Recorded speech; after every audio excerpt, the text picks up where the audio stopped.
Bueno, muchas gracias a todos, a todas. Bienvenidos, bienvenidas a esta actividad. Es una gran satisfacción contar con todos ustedes aquí, con todas estas personas tan queridas, tan valiosas. Y justo nos encontramos ahorita en el marco de celebración de 80 años de la Universidad del Valle. Hoy celebramos como personas egresadas de esta universidad, de nuestra alma mater, un hito muy importante, muy significativo para la institución. Aquí les describo brevemente. Se cumplen 50 años del plan insigne, el plan de estudios de psicología en nuestra universidad, obviamente. Brevemente, un esbozo histórico: a mediados del año 1976 se gestó colectivamente nuestro plan de estudios de psicología, gracias a la colaboración activa, generosa de estudiantes de consejería psicológica, personas también que ya eran egresadas de dicho plan de consejería psicológica y obviamente sus respectivos docentes, entre los cuales figuraron algunos profesores que venían desde el exterior. Gracias a este gran esfuerzo y logro institucional, se ha ido proyectando y fortaleciendo incansablemente a través de 5 décadas ya. Se celebran 50 años por esta época, nuestra querida Facultad de Psicología. Gracias a ese impulso fuerte de aquel plan que inició en 1976 de psicología. Gracias a este gran esfuerzo, pues lo estamos celebrando hoy en día. Las personas de la docencia que participaron, es importante mencionarlo activamente en esta significativa gesta, fueron Octavio Giraldo Neira, muy Mm. conocido en el contexto latinoamericano por la sexología, fue uno de los impulsores de ella en los años 60. Rubén Lecter, uno de los impulsores de la psicología comunitaria que apenas empezaba en los 60. Rebeca Puche Navarro, muy conocida obviamente por el área cognitiva prácticamente a nivel mundial. Mariela Orozco, que es una de las personas que trabajaba intensamente junto a la profesora Mariela en Rebeca Puche. Hernán de los Ríos, muy Mm. conocido por sus aportes en la psicología organizacional, psicología del consumidor, etcétera. Lucio Marino López, alguien muy conocido en la época por la terapia Gestalt humanista. Blanca Cecilia Orozco, muy del área del lenguaje, de la cognición. Judith Bolívar, eh, muy enfática en el trabajo con infantes en el contexto colombiano, en las zonas más remotas del país. José Bautista Ochoa, uno de los fuertes exponentes, digámoslo, de las psicologías humanistas en Colombia. Sonia Meluc, una académica importante que hoy en día está en Nueva York, también participante de este proceso histórico. Luis Romero, quien se había trasladado desde España. Y finalmente un profesor invitado de los Estados Unidos de América, y el cual es uno de los fundadores de la psicología comunitaria, de acuerdo a APA. Me refiero a Forrest Brooks Tyler. Todo este grupo de personas, más los egresados, más los estudiantes de consejería psicológica, se reunieron y dieron el impulso necesario para que hoy fuera constituido y llevado a cabo y puesto en marcha y cristalizado en lo que es hoy en día una facultad de psicología.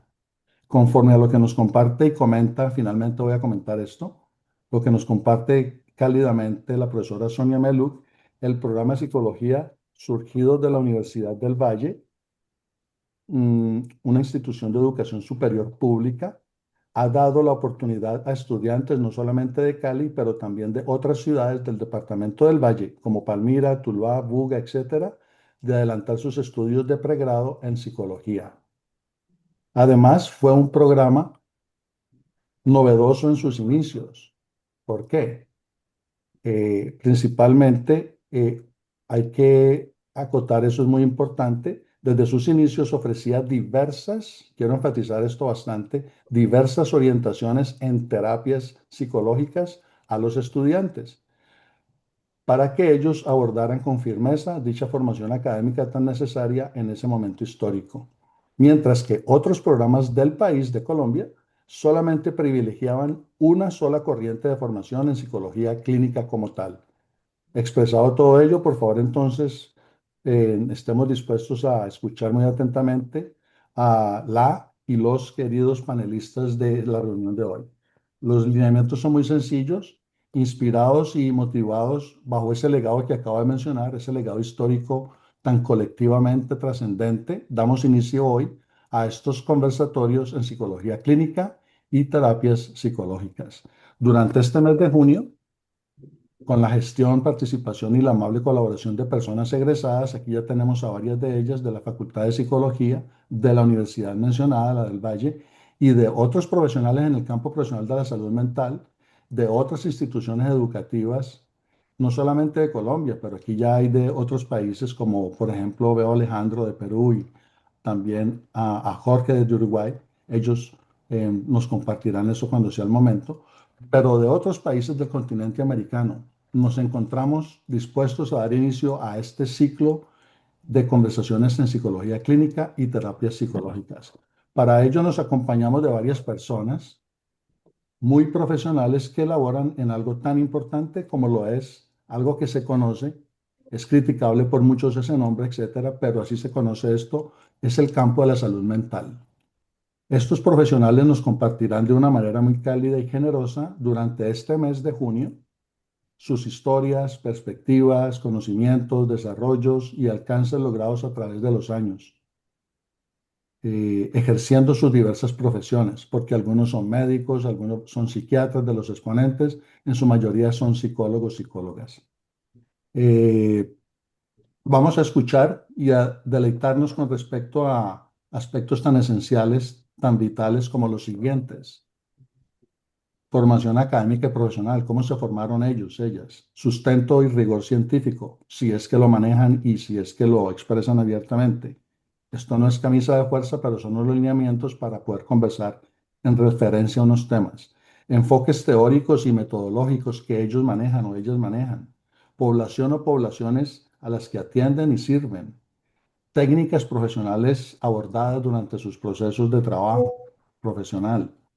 Manejo ético, respeto por la profesión, por las personas, desafíos durante la praxis clínica, colaboraciones profesionales, si es que las manejan, si es que las tienen en sus diferentes quehaceres, y finalmente algunas recomendaciones a estudiantes, a egresados y obviamente a otros profesionales de la disciplina. Muchas gracias a todos y a todas. Yo creo que entonces todo está clarificado y contextualizado. Demos el paso a la primera persona, al primer panelista, para que tenga bien compartirnos su perspectiva y su trayectoria. Muy amables a todos y tengamos el micrófono apagado mientras que se dan las participaciones del caso. Por favor, entonces, iniciarías tú, querido Alejandro Navarrete, bienvenido y cuéntanos un poco en detalle para los que no te conocemos tu perfil y los lineamientos que estamos tratando de conversar.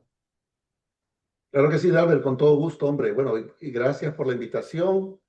Es un honor estar compartiendo con todos los profesionales aquí presentes y pues de la Universidad del Valle, felicitaciones por toda la trayectoria que han podido tener en Colombia y el aporte a la sociedad colombiana en general, que parece ser que se ha esparcido a diferentes países y pues es un gran logro, me parece, y felicitaciones por eso.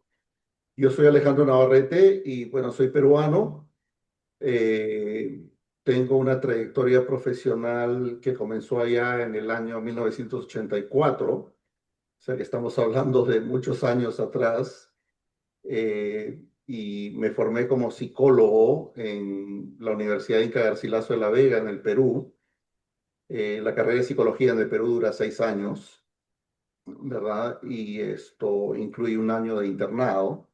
Y posteriormente hice 3 años de formación sistémica familiar, terapia familiar sistémica, en el Instituto IFACIL de Lima. Y después hice una maestría en educación, porque me gustaba todo el campo de la educación en la Universidad Católica de Lima. Y trabajaba en una escuela de jesuitas, una escuela católica de formación jesuítica. Y estuve trabajando ahí 15 años y me llegó la oportunidad de venir a Estados Unidos a través de una beca de estudios y de intercambio profesional. Acá le llaman una visa J, que es los Estados Unidos trae profesionales sobresalientes, dicen ellos, de diferentes partes del mundo para que compartan su experiencia en diferentes ámbitos laborales acá. Y yo trabajaba en educación y era una visa programada para 3 años. Y el primer año de estar trabajando en una escuela como educador, aquí pues entré a estudiar una maestría en psicología clínica. Como parte de esta beca, pues tenía acceso a fondos que me permitían estudiar y trabajar al mismo tiempo. Y después de 2 años y medio me graduó con una maestría acá en Estados Unidos, en Atlanta, y me entero de que hay una posibilidad de sacar una licencia como terapeuta acá en los Estados Unidos, porque los terapeutas o los psicólogos que tenemos, estamos con colegiatura en nuestros países, pues Estados Unidos tiene una regulación completamente diferente. Ah, solamente aceptan nuestro grado de bachiller, diríamos, nuestro grado académico principal, pero eso no nos da una licencia para poder trabajar en los Estados Unidos. Ah, apareció la oportunidad de hacer una investigación con el doctor John Gottman, a través del Instituto Gottman de Seattle de Washington, que buscaban un terapeuta que hablara español y que esté formado en terapia de pareja y en terapia de familia. Yo apliqué para trabajar ese proyecto. Era un proyecto con matemática de la Universidad Estatal de Georgia, y me seleccionaron, y como parte de ese proyecto pues tuve la oportunidad de quedarme en Estados Unidos, y porque les decía que la visa J dura 3 años nada más, y me ofrecieron quedarme aquí para seguir trabajando con la comunidad hispana. Saqué mi licencia como terapeuta y posteriormente hice un doctorado que dura 5 años. Yo lo hice en 8 por digamos, por todo el tema de lo que es migración, lo que es trabajar, lo que es el idioma, y pues hay muchas cosas que están involucradas. Me tomó 8 años terminar mi doctorado y formé un instituto que se llama el Instituto de Consejería de Atlanta, donde trabajamos 18 personas y trabajamos psicólogos de diferentes países de Latinoamérica y servimos a la comunidad migrante. Tenemos clientes de todas partes del mundo que ha tenido un proceso de migración para venir a los Estados Unidos y ha sufrido de experiencias de traumas migratorios. Y pues somos un centro especializado en trauma migratorio, por un lado, porque mi tesis de doctorado fue basada en trauma migratorio. Y yo personalmente trabajo el campo de terapia de pareja. Como me había formado con John Gottman, que los Gottman trabajan todo lo que es terapia de pareja y usan el método Gottman, ¿verdad? De ahí comencé a especializarme más en el mundo de la terapia de pareja. Dejé el campo de la terapia familiar y me dediqué exclusivamente a trabajar traumas migratorios y a trabajar todo el mundo relacional de vida de pareja. De ahí me fui formando con diferentes especialidades, porque con Gottman trabajé en el año 2005. Han pasado 21 años y ha habido toda una trayectoria y todo un progreso y diferentes enfoques que han aparecido en terapia de pareja, ¿verdad? Y soy un partícipe frecuente de eventos internacionales que se dan en diferentes partes del mundo, y acá especialmente en los Estados Unidos, en diferentes estados. Entonces, como parte del mundo de la pareja, comencé a poder estudiar todo lo que era, y parte del trabajo del trauma migratorio, comencé a especializarme mucho en el tema del trauma y a seguir especializaciones y estudios sobre trauma y diferentes tipos de trauma que nosotros pues experimentamos en la vida, ¿verdad? Entonces, eso es un poco la trayectoria. Evidentemente, las otras personas, los otros terapeutas, tengo incluso algún terapeuta que viene de Colombia. Bueno, hay 2 terapeutas que vienen de Colombia y que han podido sacar su licencia acá trabajando conmigo, porque ahora soy supervisor clínico, que pues muchos estudiantes, y tengo convenios con universidades acá en Estados Unidos que me mandan estudiantes para que puedan tener sus prácticas aquí en mi centro. Y generalmente son estudiantes latinoamericanos que pues están interesados en sacar sus licencias acá como terapeutas y seguir un poco toda la historial que yo les he comentado hace un momento. Y atendemos entonces, porque pues, los diferentes terapeutas que existen acá y que están acá trabajando conmigo tienen diferentes especialidades. Algunos trabajan con niños pequeños, algunos hacen terapia de familia específicamente, algunos hacen terapia de juego, algunos trabajan con adultos, con niños, con autismo, diferentes tipos de problemáticas que se ven en la comunidad migrante, que se ven en la sociedad en general. Y esa es un poco la historia, ¿verdad? Entonces he como sembrado esta inquietud y estas ganas de muchos terapeutas que vienen de fuera por poder seguir ejerciendo su profesión acá en los Estados Unidos.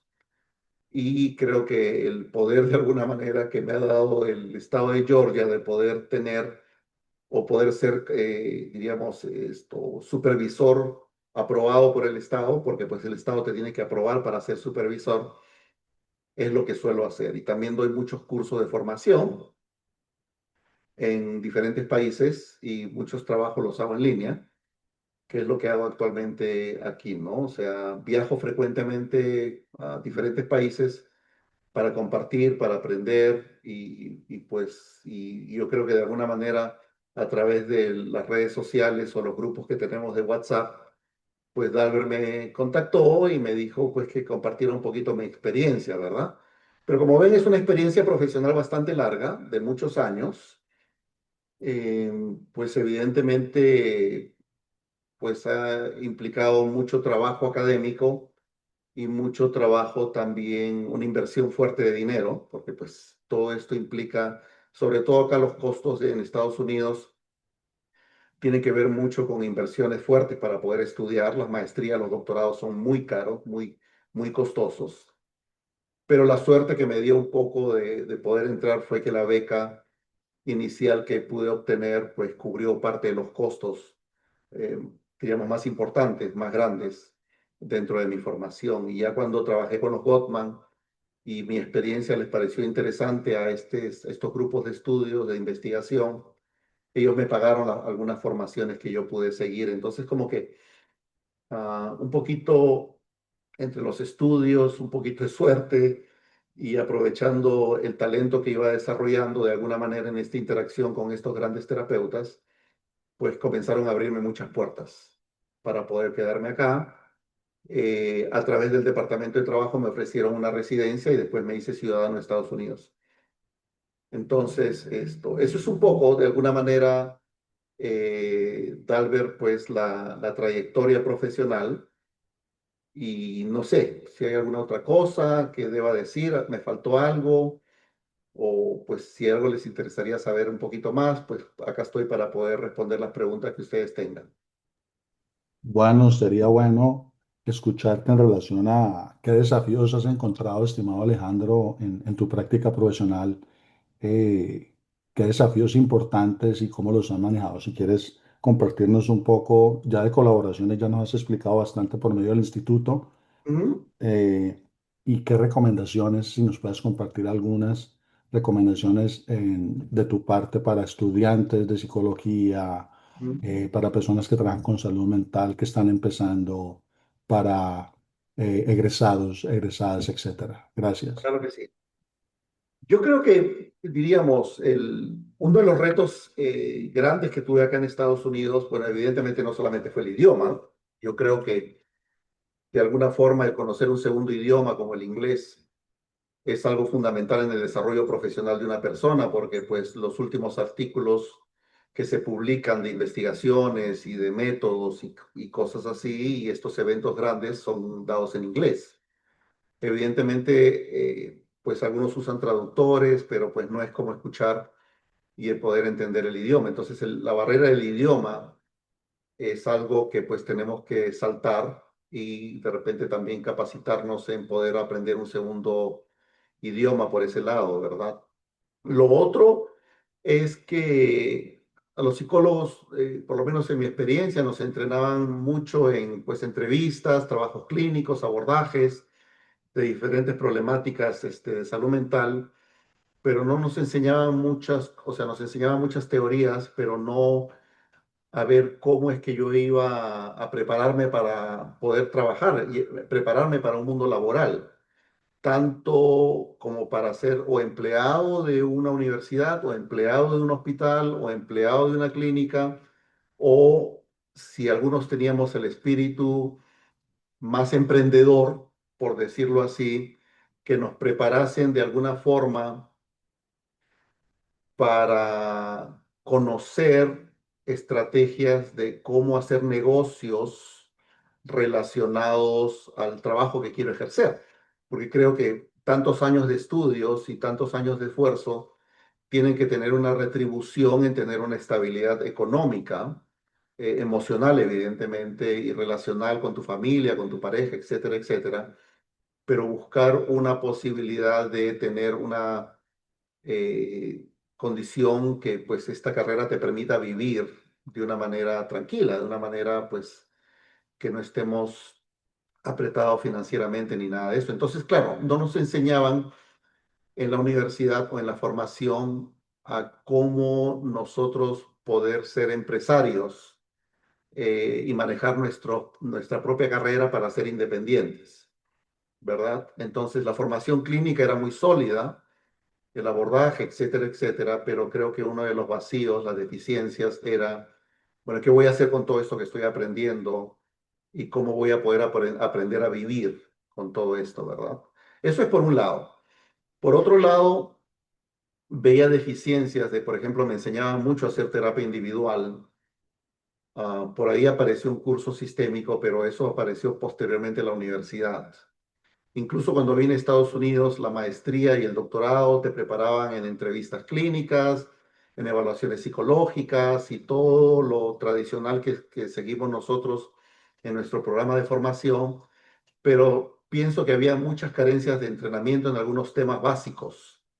Por ejemplo, difícilmente encontrabas un curso de terapia de familia. Los cursos de terapia de familia eran opcionales cuando yo estudiaba, ¿verdad? Y no eran cursos como partes, como obligatorios dentro de la carrera, sino que eran opcionales. Lo otro era sobre mundos relacionales como parejas, porque las familias comienzan evidentemente de a dos, que ese siempre ha sido mi argumento, ¿verdad? Comienzan en un mundo relacional a la hora de establecer la vida de pareja. Tampoco había cursos de terapia de pareja. Habían pocos cursos o todos estos son opcionales acá en Estados Unidos, ¿verdad? Lo mismo sexualidad humana, lo mismo trauma, por ejemplo. No hay cursos obligatorios sobre trauma. Son cursos meramente opcionales. Y por lo menos en la experiencia que tengo trabajando acá, el 80% de todos los consultantes ha tenido alguna experiencia de trauma o de trauma relacional en la vida, en el desarrollo de la vida de las personas, ya sea de niños, adolescentes o en su vida de relación de pareja o familiar, etcétera, etcétera. Pero había una carencia de conocimientos. Es como que la universidad, siento yo, me preparó para tener un enfoque académico sólido, pero no me preparó como para ver qué es lo que yo voy a hacer con todos estos conocimientos y cómo los voy a aplicar y los voy a llevar a una práctica concreta en el cual yo pudiese generar un, diríamos, una carrera financieramente exitosa, ¿sí? En la cual yo pueda, si quiero seguir un curso, una maestría, o quiero venir a Estados Unidos para poder prepararme, pues tener esa libertad económica. Y otra vez, era la parte un poco práctica de todo esto, ¿no? O sea, había una parte de prácticas preprofesionales, teníamos un supervisor, veíamos casos de alguna manera. En los tiempos antiguos pues usábamos grabadoras, inicialmente con tapes o con cassettes, hace muchos años. Ahora evidentemente pues la tecnología ha avanzado mucho, pero una de las cosas que más me ayudó a mí personalmente a trabajar mi estilo de terapeuta comenzó a ser los videos.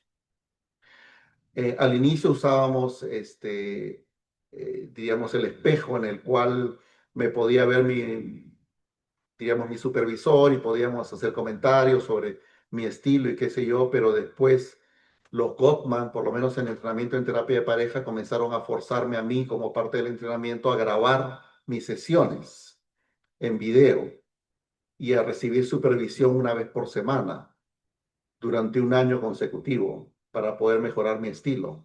como terapeuta. Entonces, habían algunas cosas que yo iba sintiendo que eran como carencias en la formación, cursos que me parecían relevantes, que de alguna manera no había tenido la oportunidad de estudiarlos, sino meramente como cursos opcionales, ¿verdad? Pero que después me di cuenta que no deberían ser opcionales, sino deberían ser obligatorios como parte de la carrera. Y aquí en Estados Unidos hay una corriente fuerte de lo que es cómo entrenarte tú en abrir tu propia práctica privada, en cómo ser tú independiente para poder trabajar. Porque eso depende un poco de cada persona, ¿verdad? O sea, no es ni bueno ni malo, ni mejor ni peor decidir tú tener tu propia práctica privada y que sea una práctica exitosa, o decidir trabajar para una empresa que te pague un sueldo con beneficios y con seguros, etcétera, etcétera, que te dé una cierta tranquilidad.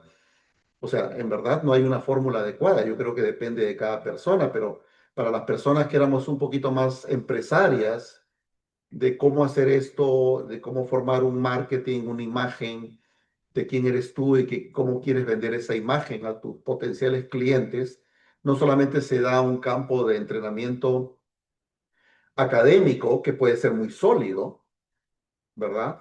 Pero también es cómo te das a conocer con cuestiones de marketing y cosas así que muchas veces no nos entrenan a nosotros a desarrollar estas habilidades por si uno quiere ser independiente, por ejemplo, ¿no? Entonces, yo en mi experiencia he ido aprendiendo eso, pero en cursos, en seminarios, fuera del ámbito universitario.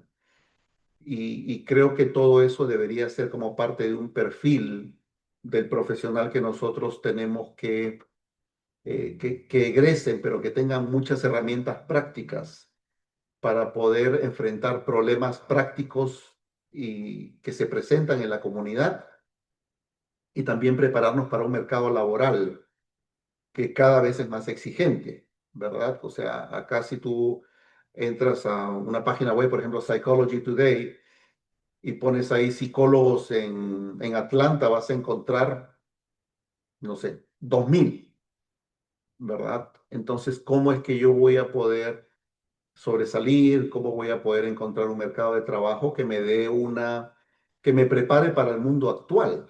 No solamente de ser un gran terapeuta, sino también de poder desarrollar habilidades para poder crecer financieramente también, ¿no? Entonces es algo que se va aprendiendo en la práctica, ¿verdad?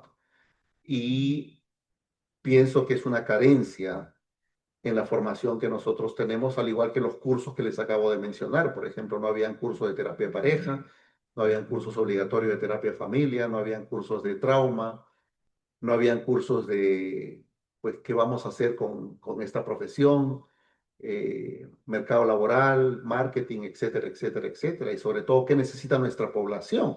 Porque, por ejemplo, una de las cosas que yo veía es, bueno, el 50% de los primeros matrimonios termina en divorcio. Si estamos hablando que el 85% de la población opta por tener una vida de pareja o de casarse, yo lo que pensaba en ese tiempo, en el año 2003, 2004, era, bueno, entonces voy a tener muchos clientes si me especializo en terapia de pareja, por ejemplo, ¿no? Entonces, y si la mitad de ellos quiere divorciarse, que pues por lo menos la mitad va a tener muchísimos problemas y no saben cómo trabajar sus problemas, cómo arreglar sus problemas, sus conflictos. Y dije, bueno, ahí hay una necesidad, ¿verdad? ¿Por dónde van las áreas de necesidad en nuestra comunidad? Y es algo porque la carrera de psicología es bella, pero tiene muchos campos de acción, muchísimos campos de acción. Y creo que una de esas cosas es especializarte y manejar muy bien el área de especialización. Y creo más en área de especialización que el hecho de ser un psicólogo o un terapeuta que puede ver de todo. Yo, como les digo, veo dos cosas: traumas migratorios y vida de parejas. Eso es todo lo que hago y en base a eso doy entrenamientos y ayudo y pues Gracias. creo que me ha ido muy bien en esos campos. Excelente. Muchísimas gracias por haber tan cálidamente, tan amablemente, tan generosamente, estimado Alejandro Navarrete, estas conferencias. Gracias por ser el primero en tener este espacio.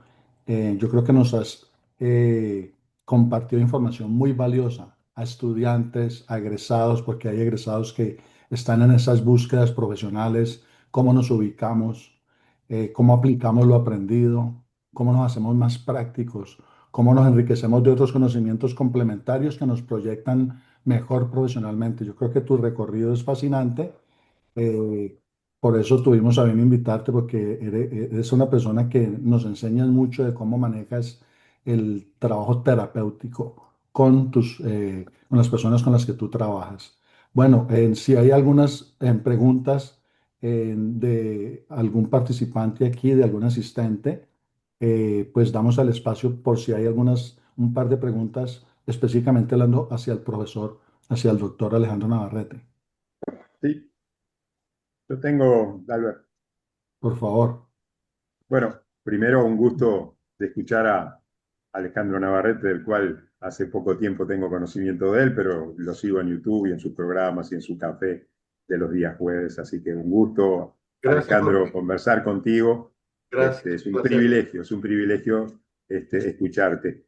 Eh, Quisiera hacerte una pregunta que siempre se ha rondado, por lo menos en mi latitud, en mis latitudes, que tiene que ver con los tratamientos y las terapias en determinadas circunstancias. Por ejemplo, en la sexualidad, donde es el campo que yo manejo, estudié y me formé de algún aspecto, siempre el tema de la terapia siempre ha sido un tema relegado. Es decir, globalmente lo aprendemos anatomía, fisiología, lo que dicen las clasificaciones de las dificultades sexuales más frecuentes, las disfunciones sexuales, bueno, etcétera, etcétera. Pero cuando llegamos al tema de la terapia, en muy pocas horas de trabajo académico se termina el tema. Yo Ujú. pregunto porque es una pregunta que me hice y me formulé durante mucho tiempo. ¿Es un celo profesional? ¿Es falta de expertise? ¿Es si vos aprendés mucha terapia, me sacás mis pacientes? Que Ujú. perdón que plantee esto, Ujú. pero eso descubrilo vos, trabajalo vos. Esa Ujú. es la sensación que a mí me ha dado en algunos cursos globales. Yo no sé si es algo de la idiosincrasia humana que está Ujú. metida allí adentro o es simplemente falta de experiencia en gente que trabaja en marketing, que trabaja en empresariado, con todos los elementos que tú decís. Capaz que no hay Claro, gente formada y tenés que hacerlo tú, porque tú claro. tenés una larga trayectoria, pero encontrar a alguien en Colombia, bueno, con mucho respeto lo digo, quizás no tenga esa experiencia que tú tenés y no puede dar algo que no tiene. Sí. No sé, ¿en qué va eso? Bueno, y es un tema complejo, ¿no? O sea, creo que pasa por un tema de educación, de pues educar un poco a la población, educar sobre diferentes temas.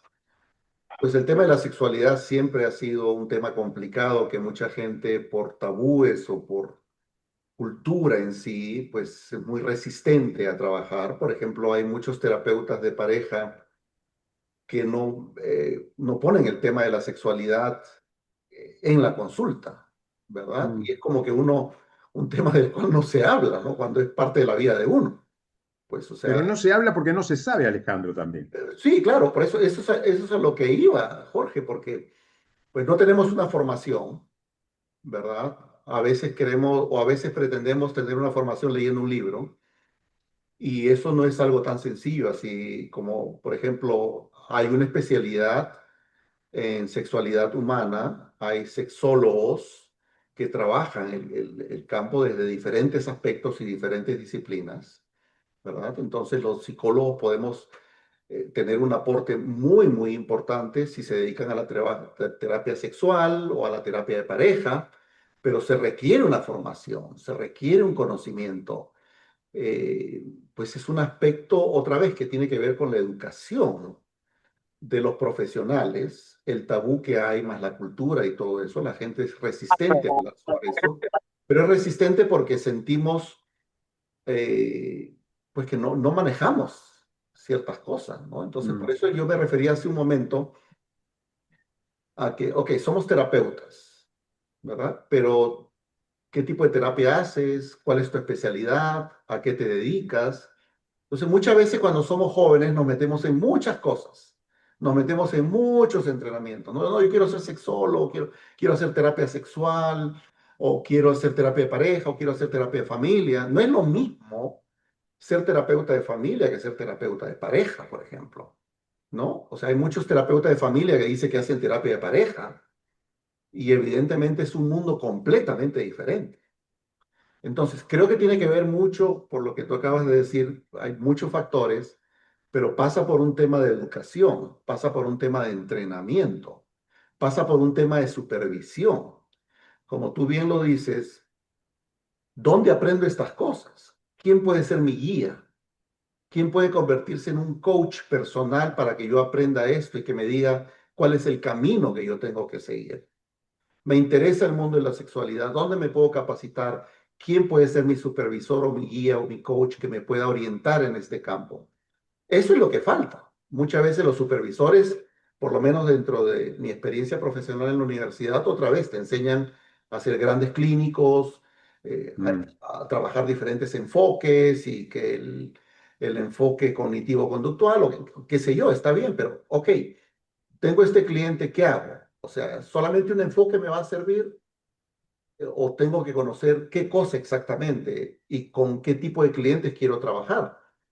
Esto pasa por un tema de entrenamiento y pasa por un tema de que las universidades o los institutos de formación tengan guías que puedan orientar a los estudiantes en más un uno a uno de qué cosa quiero hacer yo, a qué cosa quiero dedicarme, qué es lo que tengo que estudiar, cómo me puedo capacitar mejor en esto, ¿verdad? Porque otra vez pasa por un tema de preparación. No estamos preparados para enfrentar diferentes temas y yo creo que hay que, o sea, por lo menos que en mi experiencia personal del mundo de la terapia de pareja, es conocer diferentes enfoques con los cuales me sienta yo mucho más cómodo, ¿verdad? Por ejemplo, en el mundo de la terapia de pareja, tú puedes hablar de parejas heterosexuales, de parejas homosexuales, o sea, qué tan cómodo te sientes con ciertos temas.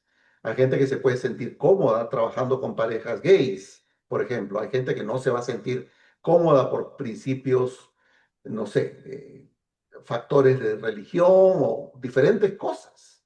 Yo no quiero trabajar con ese tipo de parejas. ¿Por qué me cuesta trabajo hablar sobre temas de sexualidad con una pareja? ¿Cuáles son esos factores internos que hay dentro de mí que están siendo como una barrera que me impiden abrir ciertos temas con mis consultantes, por ejemplo? Porque también hay temas que pasan por un rollo personal interno, no solamente en nuestra formación académica, sino en nuestra formación de vida, ¿verdad? Entonces, también puedo haber tenido yo heridas, he tenido traumas, he tenido cosas que, pues hay ciertas cosas que me van a impedir abrir mi corazón, poder escuchar a otras personas que han vivido quizás la misma experiencia o experiencias más difíciles que yo. Entonces, tenemos que también nosotros pasar por un proceso de limpia, de trabajo terapéutico, porque si hay algunos temas que me están diciendo, no, no me siento cómodo, o no, no deberías trabajar esto, o no, no toques esto, ¿por qué? ¿Qué es lo que está pasando interiormente? ¿Por qué sí? ¿Por qué no? ¿Verdad? O sea, no, este cliente no lo puedo ver, pero ¿por qué? ¿Por qué no puedo hablar de tema de sexualidad? ¿Qué hay dentro de todo eso? Pero creo que la supervisión y la guía profesional tiene que ver más con un acompañamiento. Yo le llamo coaching básicamente, ¿no? Un coach que te pueda orientar en mi mundo profesional de a dónde quiero llegar yo y qué es lo que quiero hacer con esto y por qué hay cosas que me son más difíciles, con qué temas me puedo sentir más preparado, etcétera, etcétera. No sé si respondo a la pregunta, Jorge, pero el tema es muy complejo, en verdad. Es muy complejo. Muchas gracias. Bueno, muchísimas gracias por tan excelente ponencia, muy clara, muy concisa, muy al punto y muy ilustrativa, con muchos ejemplos muy puntuales, lo cual yo creo que nos ayuda mucho a ejemplificar este tipo de trabajo tan minucioso con estudiantes actuales de psicología en nuestra querida universidad y las otras universidades que observen este material porque va a ser compartido públicamente también. Bueno, damos el paso y gracias a todos los participantes, gracias a todos los asistentes y damos el paso entonces en ese orden de ideas a la segunda persona panelista. Diana Castaño es egresada nuestra de la Universidad del Valle de Psicología y ella será la persona que nos ilustrará similarmente en ese mismo orden de lineamientos, de hablar de lo profesional, de su formación y de ahí en adelante los demás lineamientos. Recordemos que estos lineamientos no son camisa de fuerza, pero ojalá que se puedan abordar en su mayoría. Muchas gracias nuevamente, estimado Alejandro Navarrete. Y por favor, Diana, tienes tu turno. Muy amable. Hola, pues un cálido saludo a todos y muchas gracias por la invitación. Me toca el corazón como egresada de la universidad. Ha sido todo un camino de vida y pues yo me gradué de la Universidad del Valle en 1995. Entonces muchas de las personas que tú nombraste alcancé a conocerlas. En ese entonces, pues la educación nuestra era muy enfocada en las como tres ramas clínicas principales, pues era el psicoanálisis, el análisis conductual cognitivo, el humanismo, y pues los grandes como áreas, ¿no? De la clínica, la parte educativa, la parte social y organizacional.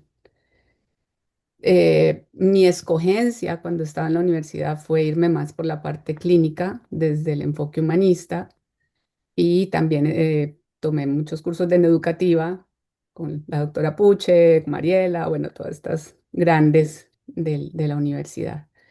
Brevemente trabajé en Colombia porque en el 95 me graduó, en el 96 me caso, en el 97 nace la primera hija, 98 la segunda y en el 2000 nos venimos a Estados Unidos. O sea que el trabajo realmente fue corto, fue parte en práctica privada, parte en procesos de selección, admisiones a universidades. Pero bueno, el viaje grande comienza acá, ¿no? Entonces hubo un periodo de tiempo en el que estuve en pausa. Digamos que las condiciones de mi llegada acá a Estados Unidos fueron distintas a las del doctor Alejandro. Eh, Porque no llegamos como por muchas ganas, no llegamos más bien porque la situación política de nuestro país en el 2000 era bastante fuerte y tomamos la decisión de emigrar, digámoslo así. Entonces, hubo un periodo de tiempo bastante grande en donde yo no pude trabajar oficialmente, pues no podía, y además tenía unas hijas pequeñas, pero una vez, siempre en mi corazón existió el interés por la clínica, siempre me apasionó. Y entra uno en ese proceso de ver cómo yo puedo hacer eso que amo en una tierra distinta. Y es justamente como mencionaba Alejandro también, el proceso aquí, pues es otra historia, ¿no? Nuestra formación y ese rigor clínico de la Universidad del Valle, pues creo que fue un fundamento clave porque realmente nuestro programa es muy bueno, estuvimos muy bien formados, aprendimos a ser muy exhaustivos, a pesar de que cuando uno inicia la universidad en Colombia, pues es un niño, o sea, ingresamos a los 16 años y tenemos que empezar a entender unos temas bastante complejos. Entonces yo creo que la evolución de nosotros como psicoterapeutas, al menos voy a hablar por mí, tiene mucho que ver con mi historia personal. O sea, ahora yo digo, me gradué a los 22 años, o sea, ¿qué sabe uno a los 22 años? eh, sí, sabe mucho teóricamente en su cabeza, pero hay mucho que evolucionar. Entonces, em, llegamos acá y bueno, en ese deseo de estudiar, yo entendí que si yo quería seguir por el área clínica, tenía que hacer una maestría en, acá, cómo funciona es trabajo social clínico, terapia de familia y pareja, o hay otra rama que es la de consejería en salud mental. Entonces era como escoger entre esas y realmente pues uno va navegando y yo escogí la de salud mental, ¿no? La maestría en salud mental. Y sí me chocó mucho que un programa, a nosotros que nos enseñaron en mi época hasta construir instrumentos con la chatica en psicometría, que uno aprende a construir pruebas y como que tanto estudio para que llegue uno aquí y le hagan la equivalencia y le digan, no, pues equivale a un bachelor, o sea, Con como a nada, 4 años. perdón, Diana, con nada más y nada menos que Floral Bacano, una institución en psicometría. Imagínate tú, o sea, pues quien haya pasado por la experiencia, me imagino que muchos de los que estamos aquí tuvimos esa inolvidable experiencia con la chatica, tan formadora, pero tan aterradora en su momento. Y, y llega uno y le dicen aquí, no, todos esos 6 años, porque pues fue la práctica, fue la tesis, fue todos esos años de educación equivalen a 4 años de formación acá. Entonces era como que, "Ah, ¿cómo así?". Pero bueno, todo es mentalidad, todo es la perspectiva que uno elija y para mí fue, ok, vamos a actualizarnos y a vivir este desafío de tener que hacer algo en un idioma que no es el nuestro. Entonces, antes de entrar a la consejería en salud mental, yo intenté en trabajo social, pero estaba todavía muy cruda en mi inglés, todavía estaba la situación muy compleja, entonces decidí retomarlo después, unos años después, en el 2009, que comencé la maestría. Termina la maestría, bueno, como mencionó también Alejandro, pues es todo un proceso. Aquí no es como que ya me gradué y tengo mi diploma y ya puedo salir a ejercer. Acá es otra historia, ¿no? Entonces aquí toca que hacer una práctica supervisada. En el estado de la Florida son 2.000 horas de práctica supervisada y pasar el examen del estado. Entonces, pues en ese proceso yo trabajé con agencias gubernamentales, que trabajan en escuelas y van a hacer terapia a las casas de las familias. Tuve la oportunidad, también estuve trabajando en un hospital psiquiátrico. Entonces fue como conocer mucho del sistema y pues en ese entonces era cuando todavía yo no tenía muy claro, me gustaban los niños, me gustaban los adolescentes, me gustaban los adultos, me gustaba todo, pero pues fue una buena experiencia para ir definiendo hacia dónde quería ir y irme dando cuenta que poco a poco entendí que me gustaba el trabajo de manera individual y con adultos. Entonces, en el 2014, que ya obtuve mi licencia en el estado de la Florida, pues ya entré en una práctica privada. Formamos con mi esposo una oficina privada, él es ginecobstetra y pues yo estaba en la parte administrando la oficina y también haciendo la parte de psicoterapia. Em, pues fue todo un viaje, ¿no? Porque uno se da cuenta que sabe, pero no sabe, ¿no? Entonces siempre está como ese interés de lo que uno empieza a ver que está surgiendo nuevo. Y en el 2018 llegó a mi conciencia la terapia EMDR, que es de desensibilización y reprocesamiento por movimientos oculares. Es una terapia, pues que aquí ya tenía mucha fuerza, pero pues en Colombia jamás habíamos escuchado de eso. Em, y ese tipo de terapia que trabaja sobre cómo nosotros tenemos nuestras memorias almacenadas y cómo la forma como hemos experimentado situaciones traumáticas, pues afectan nuestro desempeño y nuestro actuar en el presente y tocaban como con la parte del cerebro, ¿no? Hay unos ejercicios de estimulación bilateral. Bueno, yo no quiero entrar como mucho en eso porque nos desviamos, pero a lo que voy es que el MDR me abrió la puerta para lo que es el trauma. Y para mí eso ha sido lo que cambió mi práctica y el ejercicio profesional, porque lo poco que nosotros aprendimos de la parte neurológica o cómo el cerebro interviene, pues ya era obsoleto. O sea, nosotros aprendimos que una neurona se moría y ya, ¿no? Pues era el desastre, no había nada más que hacer. Y realmente fue empezar a ver que las experiencias de vida no tienen que ser unos traumas extremos para afectar todo este entretejido neurobiológico que hay en nosotros y cómo empieza uno como a conectar un poco más lo que es el cuerpo en la práctica clínica. O sea, es que también mi cuerpo guarda memorias. Entonces, esta entrada al MDR pues me abrió la puerta a hacer un diplomado en psicotraumatología, eh, y a entender más acerca de cómo el trauma está presente en nuestras vidas, ¿no? Y cómo el trauma es tan importante que entre más experiencias traumáticas se tienen antes de los 18 años, pues menos esperanza de vida hay y más problemas hay. O sea, es como que no hemos conectado y que el trauma además no es exclusivo de los soldados en la guerra, no es exclusivo de las violaciones, de los asesinatos, de cosas extremas, no es solamente el maltrato físico, o sea, la negligencia emocional, el crecer solo, el no ser visto, o sea, todas estas cosas también tienen un impacto.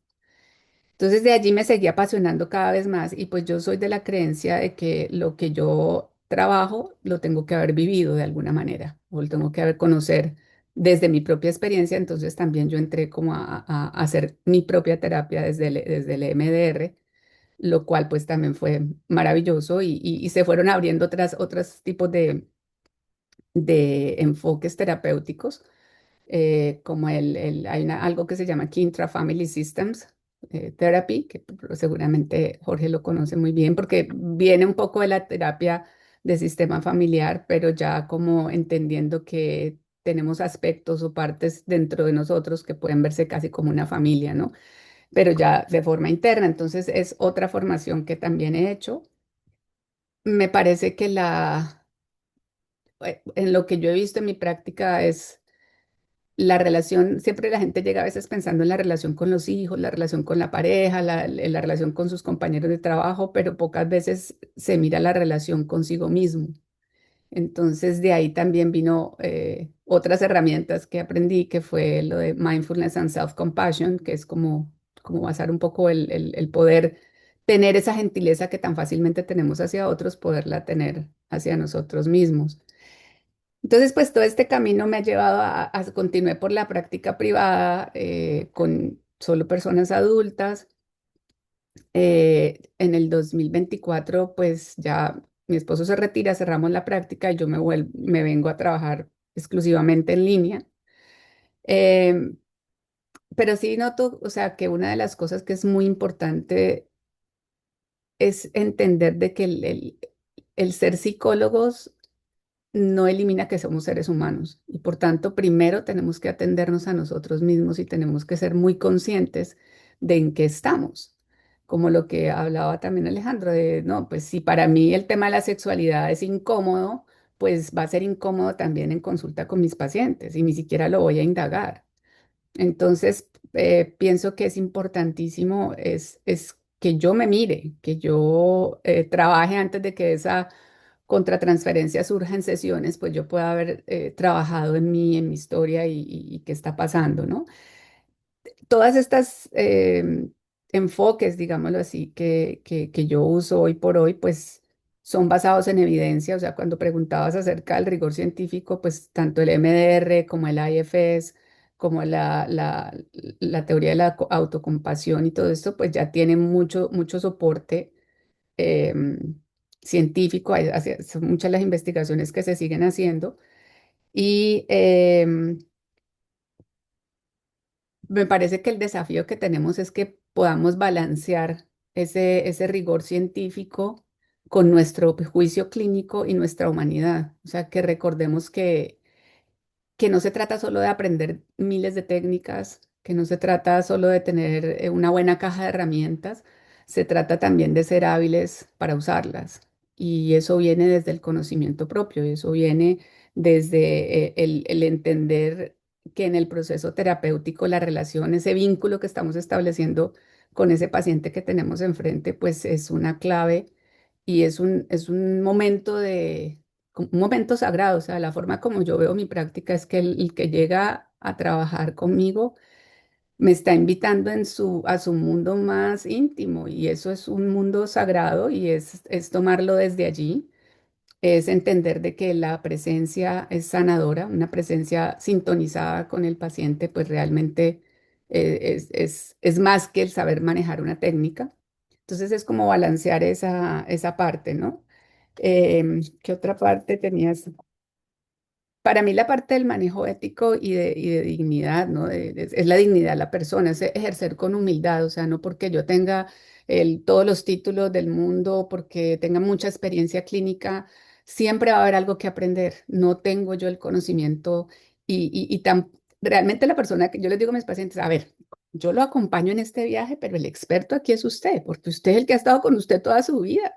Entonces, es devolverle también esa agencia al consultante, que no sea solamente como que voy donde usted a que me diga qué hacer, no, no, a ver, venga, yo le devuelvo como la experiencia, trabajemos en que usted construya esa conexión con su sabiduría interna y que usted también pueda empoderarse, ¿no? Y pueda entender de que yo soy un momento en su vida, pero usted sigue recordando realmente quién usted es. Entonces, me parece que eso es muy, muy, muy clave, el tener ese respeto, el no creer que nosotros no la sabemos todas. Para mí, yo me he separado, y esto es muy personal y con todo el respeto de los presentes, pero yo me he separado mucho del manual diagnóstico, el DCM es el libro que menos miro, porque realmente si uno va a la práctica y tiene que diagnosticar a alguien basado en el libro, pues realmente muy pocos van a llenar todos los criterios y es más lo que pasa en el día a día, es más lo con lo que llega la gente. Creo que es muy importante que no los rotulemos y que no fomentemos el que ellos se aferren a un rótulo, a un diagnóstico que termina. Una cosa es entender qué me pasa y otra cosa es que el diagnóstico se vuelva una muleta o algo que me limita en mi progreso. Entonces, esa es otra de las cosas que pienso importantes. Desafíos, pues durante la práctica clínica, creo que hay un gran desafío cuando uno no está atento a qué pasa dentro de uno, porque los pacientes nos van a activar cosas y tenemos que tener suficiente claridad y suficiente respeto para poder entender hasta dónde llegamos o en qué momento de pronto hay que referir, porque tampoco somos especialistas en todo, porque a veces un paciente también puede tocar algo demasiado personal que aún no he trabajado y de pronto no voy a contaminar el proceso continuando. Em, es difícil que todavía sea tan inasequible la salud mental. Yo creo que debería ser más asequible para todos. Y yo sé que nosotros somos una de las profesiones que más ofrecemos pro bono, tarifa con descuento, o sea, nosotros somos de los que más colaboramos a los pacientes, digamos, para que puedan permanecer en sus procesos, o trabajamos en situaciones, en organizaciones que proveen la consejería, pero sí es importante también que, pues, que ojalá dentro de la política de salud también se incluyera más apoyo a la salud mental.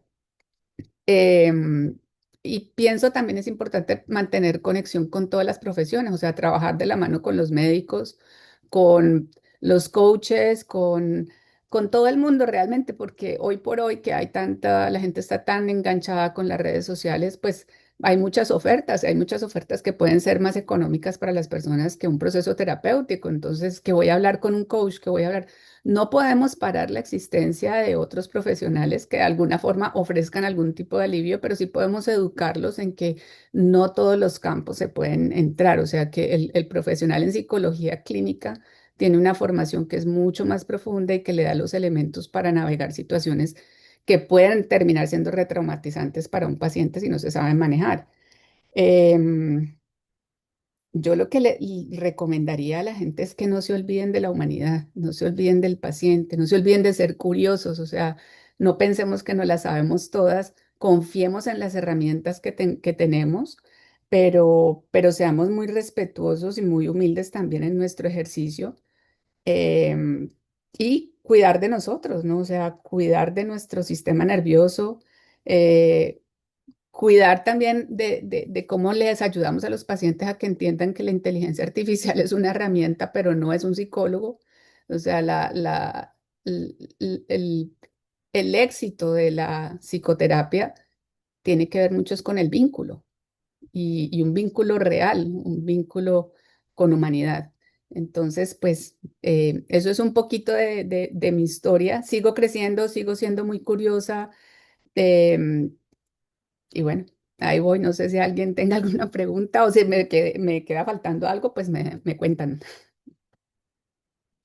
Excelente participación. El detalle con que has compartido tu sabiduría, tu experiencia es valiosísimo para mí. Lo tomo a modo personal y asumo yo que para muchas personas aquí participantes y las personas que van a ver la grabación. Me pusiste a pensar cuando mencionaste a los profesores, las clases con Floral Bacano. Digo yo, qué emocionante cuando ellos vean este material o ellas vean este material y te vean a ti que te enseñaron tan dedicadamente y reciban esa retroalimentación histórica. Se me hace fascinante. Bueno, si hay una pregunta, una inquietud, algo complementario a esta excelente ponencia de la querida Diana, estará abierto el micrófono o si la quieren poner en texto la podemos leer, no hay problema.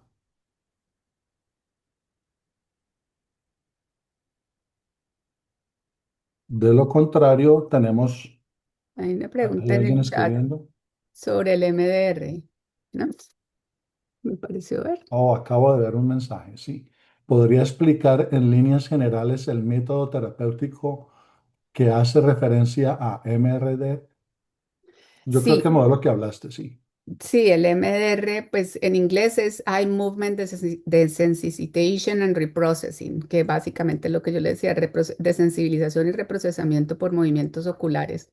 Es como su nombre original, creado por una psicóloga llamada Francine Shapiro, muy estudiado, muy efectivo en tratamiento de estrés postraumático. Se hizo muchas investigaciones con veteranos de guerra y básicamente lo que hace es que cuando tenemos una experiencia, ya sea por lo adversa que es, por la edad en que nos ocurre que no tenemos suficientes herramientas, em, porque hay un shock y nuestro sistema nervioso responde, pues esa integración de esa experiencia a la vida diaria puede tener un fallo, digámoslo así. Entonces, si yo tengo una experiencia, algo muy sencillo, por ejemplo, eh, y que me pasó, o sea, cuando yo estaba en bachillerato era terrible para jugar básquetbol, deportes, todos los deportes, yo era dos piernas izquierdas. Y mi profesora de educación física alguna vez me dijo, a ver, Castaño, si usted sirve para juegos de mesa. Para mí, eso fue, soy mala en los deportes. Entonces fue una conclusión negativa que hice acerca de mí misma a partir de una experiencia que tuve con ella. En otras circunstancias, si hubiera habido alguien o ella dice, ay, no, Diana, no, pues venga, venga, yo le enseño, venga, tratemos de otro modo, pues a lo mejor esa experiencia se resuelve y no queda esa creencia establecida. Pero en mi cuerpo registró, soy mala para los deportes. Y llega uno a la Universidad del Valle y lo primero que le dicen es que tiene que coger obligatorio deporte en el primer semestre. Yo no, yo estaba encartadísima y claro, me tocó escoger voleibol porque era lo único que había. Claro, yo entré, o sea, ya con esa creencia negativa bloqueando mi hacer. Entonces yo llego a las prácticas con ansiedad, nerviosa, creyendo que soy mala. Y claro, los compañeros muy alegres, ah, tírenle a Diana que ese es el hueco. Entonces me refuerzan esa creencia negativa. Entonces sigo viviendo mi vida con algo que sucedió en el pasado, pero afecta mi presente.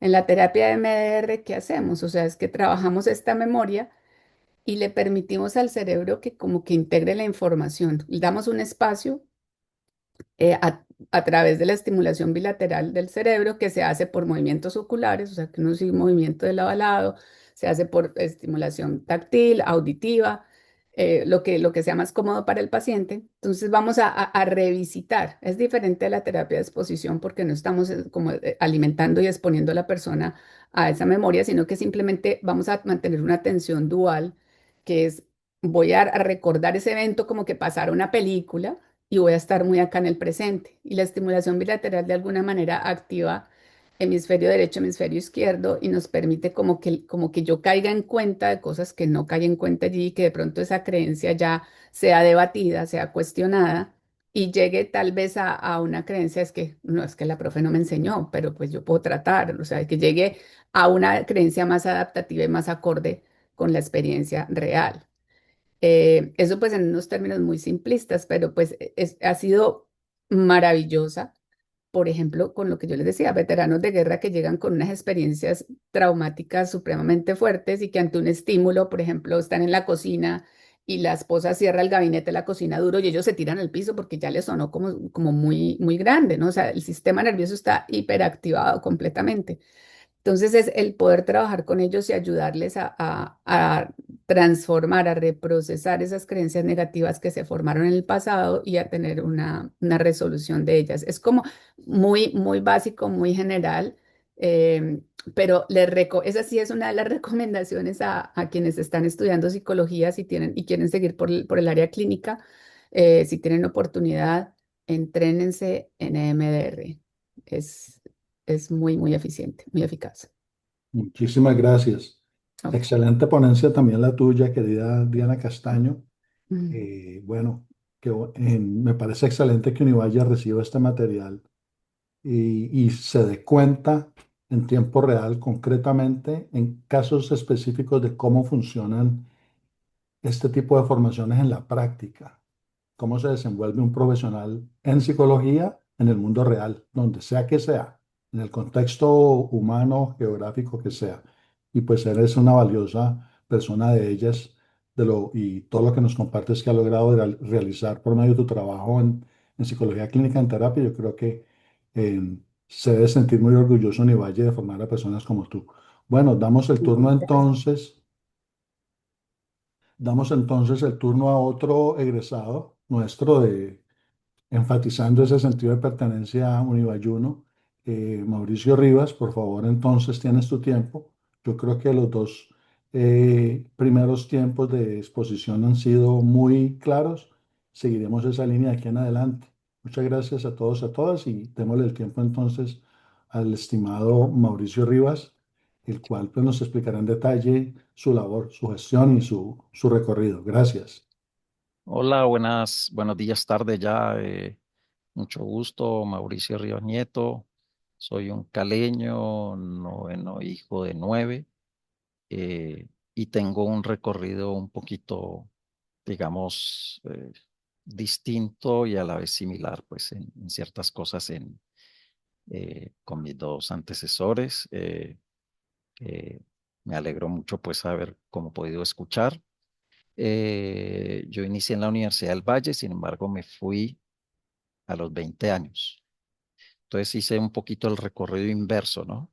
Que fue migrar, irme, quedarme 12 años entrenándome en psicoanálisis y regresar a Colombia. Digamos que ese es un recorrido, como decía, un poco como al contrario de la experiencia de los dos antecesores, pero valoro mucho algo de lo que se ha hablado aquí, que fue el valor de la formación, ¿no?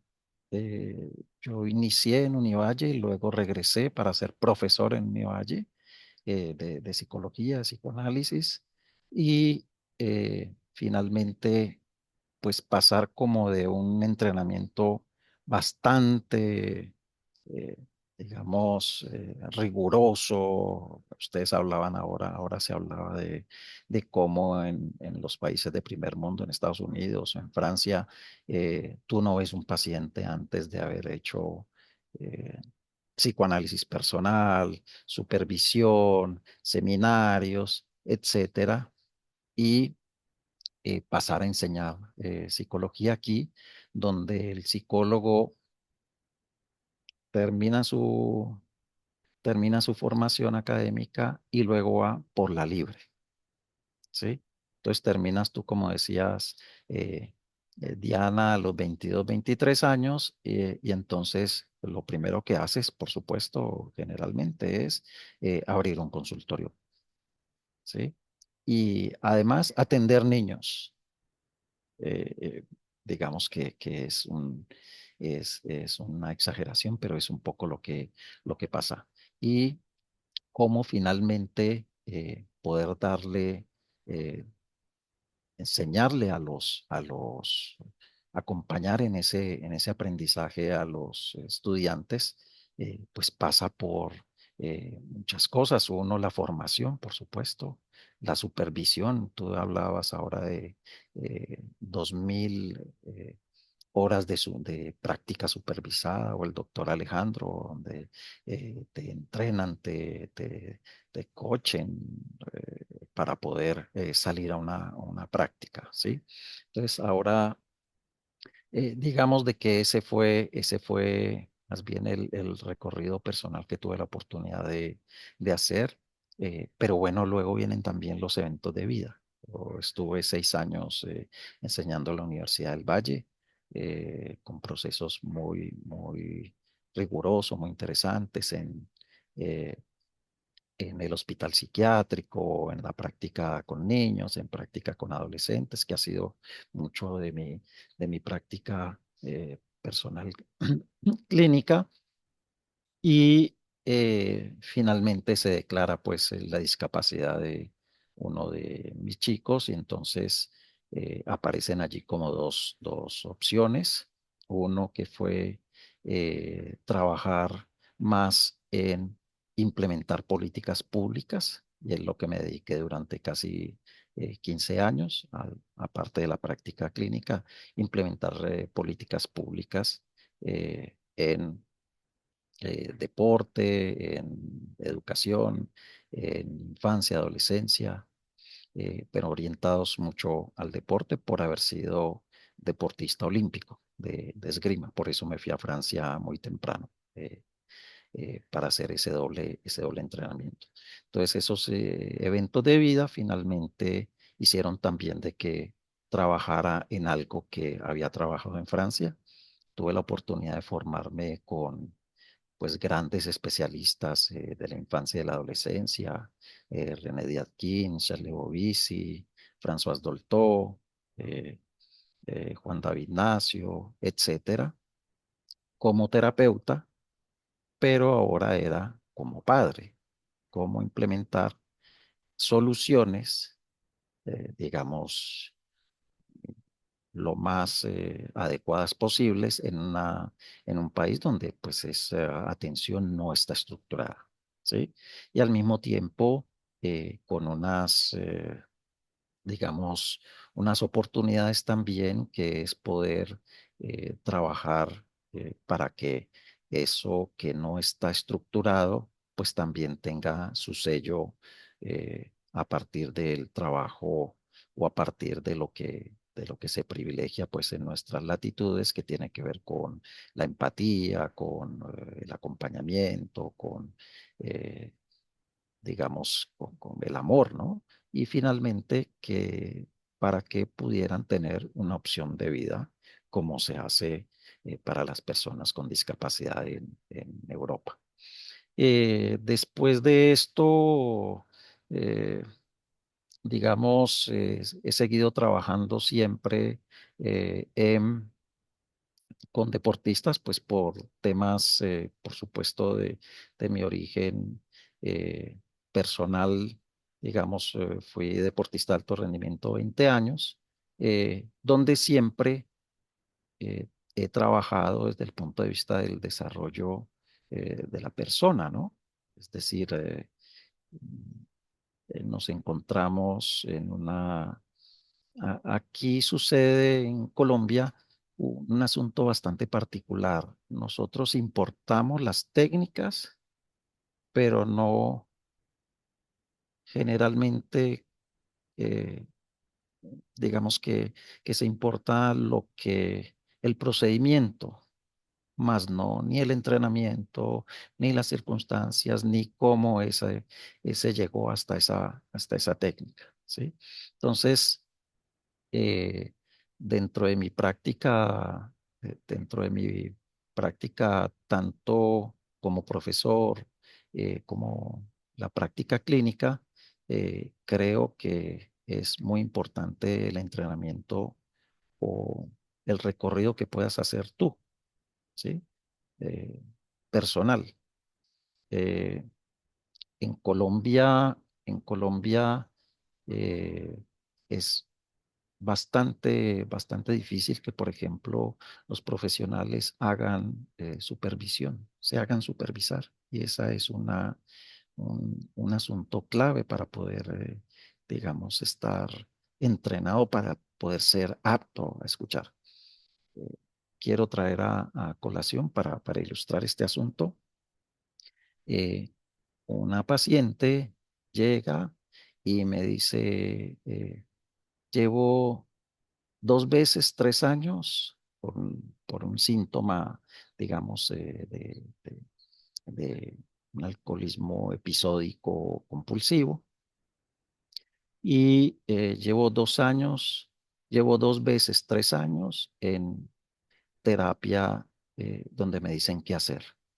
He consultado eh, terapias de psicología positiva, he consultado, eh, creo que hay una cosa que se llama las constelaciones, he consultado terapias contra las adicciones, etcétera, etcétera. Y finalmente, después de todo ese recorrido, pues es un síntoma sin sentido. Eh, Esa es a lo que me refiero cuando muchas veces se trabajan en nuestro medio lo que son las técnicas, pero no la escucha del síntoma, ¿sí? Que es lo que nosotros trabajamos del psicoanálisis. Seguramente hay muchas maneras de abordar los problemas, pero creo que hoy se ha hecho énfasis en una cosa que a mí me parece extremadamente relevante, que es el entrenamiento del terapeuta. Poder escuchar a un paciente en una dificultad, pues tiene que ver primero con conocerse, hacer un trabajo sobre sí mismo y poder desde su eje con el cual trabajas, sus coordenadas, primero tener unas coordenadas y a partir de esas coordenadas poder intervenir en la escucha y en la terapéutica de un paciente, ¿sí? Eh, des- Actualmente sigo trabajando en con dos poblaciones. Una que es una población de adolescentes y adultos con diferentes tipos de dificultad, ¿sí? Relacionales, de, de duelos, mucho tema de duelos no realizados, porque en nuestro medio, digamos, de que hay una tendencia a creer de que olvida el pasado y no vuelvas hacia atrás, sigue adelante y finalmente, como pues no es porque te lo digan que eso va a pasar, ¿sí? Y también con jóvenes y adultos que están en situación de buscando rendimiento deportivo. Y ahí, por ejemplo, vuelvo a la técnica. En el medio se utiliza mucho técnicas de respiración, de visualización, de no sé qué. Y finalmente, pues yo concibo de que la práctica deportiva o buscar ser el mejor en una práctica deportiva, pues tiene que ver con tu persona, tiene que ver con tu desarrollo, tiene que ver con tu historia, tiene que ver con tu manera de enfrentarte al mundo, con tus asuntos conscientes e inconscientes también, ¿sí?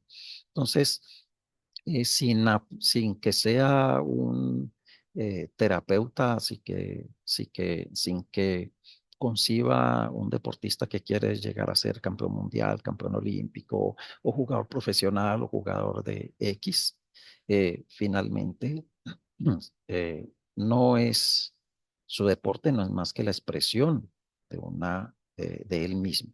Y eso es lo que intento acompañarlos en ese recorrido, que descubran, que por supuesto se enfrenten también a ciertos elementos que tienen que ver con eh, la práctica competitiva, por supuesto, pues eso es obvio, pero que nunca pierdan de vista que son ellos en situación de. Y con los pacientes, como les decía, utilizando las coordenadas, un poco se siente las coordenadas que te permitan a ti comprender lo particular del caso, que creo que es lo que nos mueve a los clínicos, ¿no? Es cómo el caso en una historia personal, en una situación particular, pues se expresa a través de ese síntoma. Eh, en este momento estamos iniciando conferencias, diálogos, por ejemplo, con un exalumno que hoy es un gran profesor de neuro y donde nos planteamos asuntos como eh, los duelos, como el amor, y como estos grandes asuntos que siguen siendo de actualidad, ¿no? En qué ha cambiado, cuáles son las preocupaciones de la gente, pues si nos ponemos a ver, han sido las mismas pero distintas, con diferentes expresiones, más digamos, las dificultades de la persona que ha podido vivir a través de su historia o el desarrollo simplemente de sus conquistas como persona, como niño, como adolescente, como adulto mayor, ¿sí? Pues son las que ha vivido el hombre a través de la humanidad, pero desde diferentes momentos de la historia, ¿sí? Por eso es para nosotros los clínicos ese uno a uno frente a terapias que de alguna manera han circundado el medio colombiano, por lo menos siento yo, en donde debe ser, pues yo creo que esa es la particularidad que intento encontrar en cada uno de los encuentros que tengo con los pacientes en los diferentes casos. Eh, digamos que haber regresado a mi país, pues es una experiencia eh, que fue muy retadora, porque finalmente cuando uno está en países muy desarrollados, uno generalmente tiene un marco de normativo y de referencia bastante específico que te permite moverte por lo menos en la parte profesional. Eh, en el caso de nuestro país es muy abierta, tan abierta que finalmente te puedes perder, ¿sí?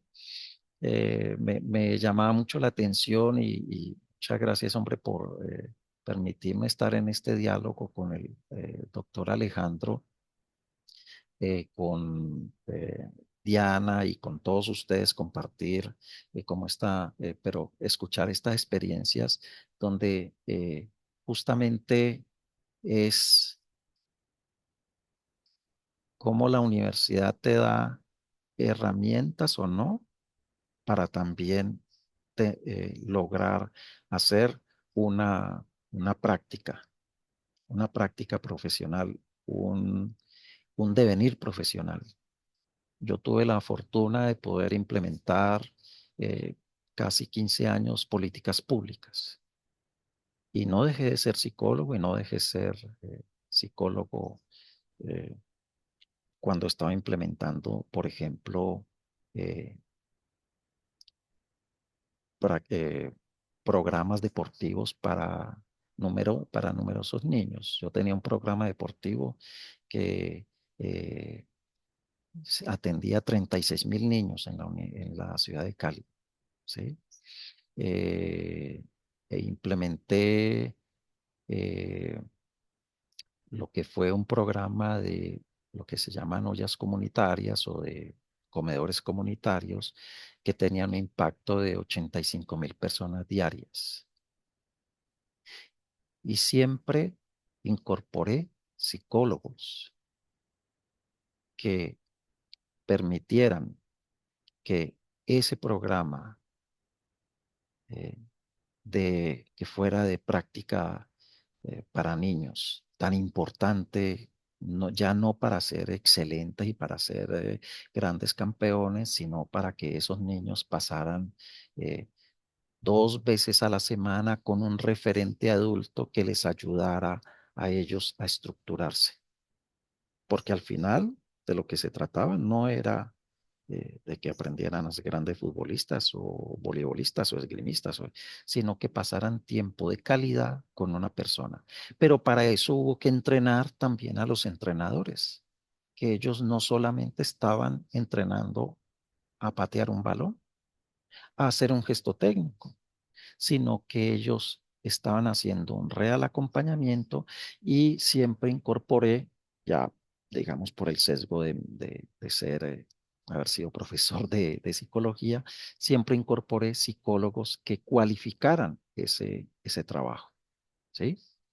Y me encontré con la dificultad que a veces los psicólogos, dada su formación, estaban entrenados a cosas muy demasiado, digamos, restringidas. Y entonces cuando hubo aquí, por ejemplo, un estallido social, algunos de ellos, pues no salieron a la calle a ver qué era lo que pasaba con los jóvenes, ¿sí? Y así sucesivamente, cuando hacíamos el trabajo con las madres o los comedores comunitarios, pues implementamos estrategias donde justamente ese comedor comunitario ahí se expresara, también hubieran momentos de conversación, de palabra, de trabajo, de tal manera que nos permitiera a nosotros eh, ir acompañando esa dificultad que hay de tener que ir a donde un comedor comunitario, y quizás esa sea la única comida que pueda tener al día, ¿sí?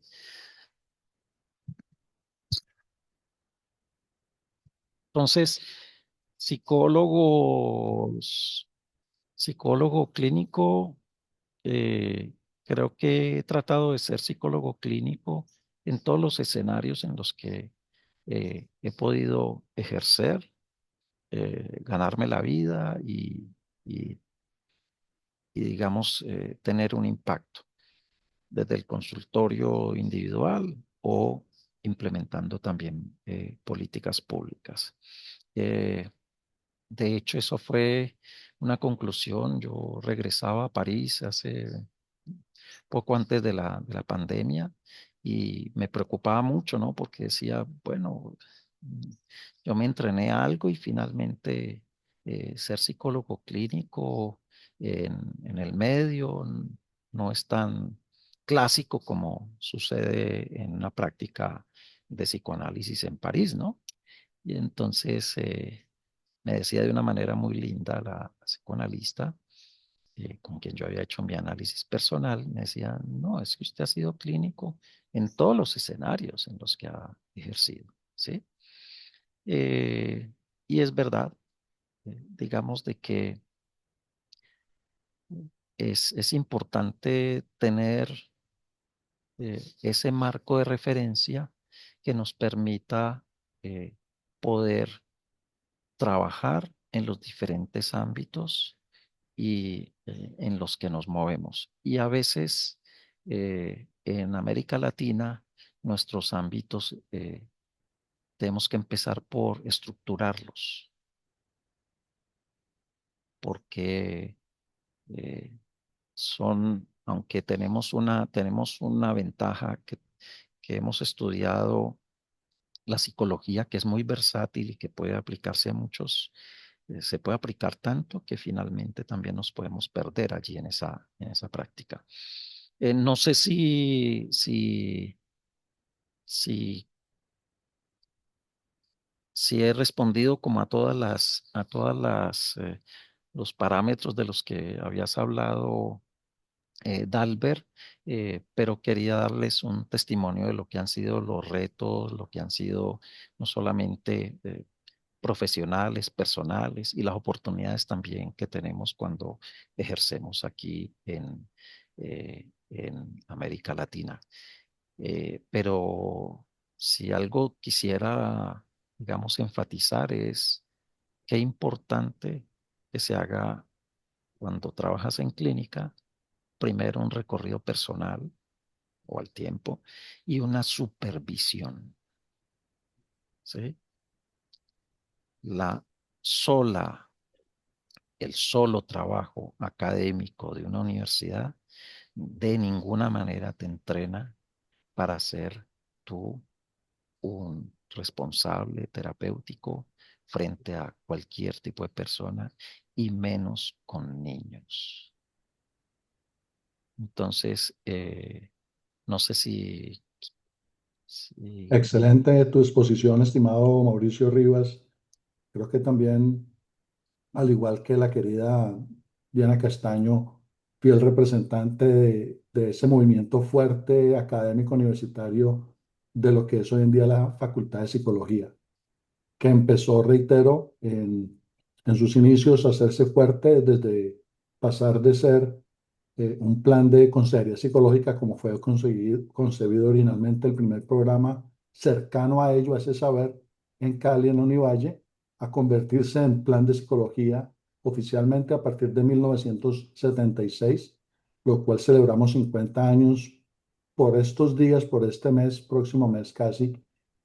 En agosto se celebraría oficialmente esa fecha exacta cuando se oficializó ese cambio en agosto de 1976. 50 años formando psicólogos en Univalle y ustedes dos, específicamente hablando, querido Mauricio Rivas y querida Diana Castaño, pues son fuente fidedigna testimonial del trabajo fuerte que se ha hecho allí a través de 5 décadas ya.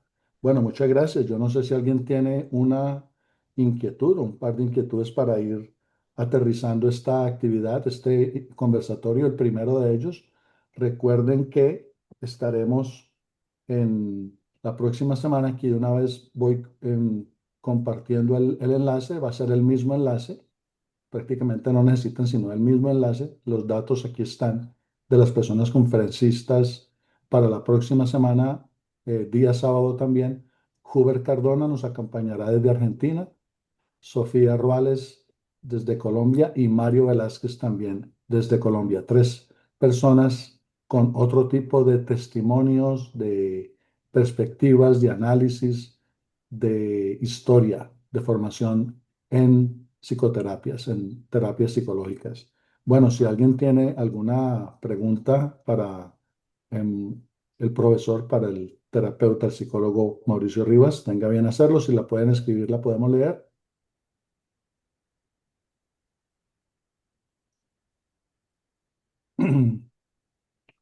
Pues básicamente yo preguntaría a Mauricio, ¿qué recomendaciones le darías tú a los estudiantes actuales de psicología, por ejemplo, en Univalle, a otros estudiantes de psicología en el suroccidente colombiano, en Cali, en las otras sedes de Univalle que están por varios lugares del departamento del Valle del Cauca?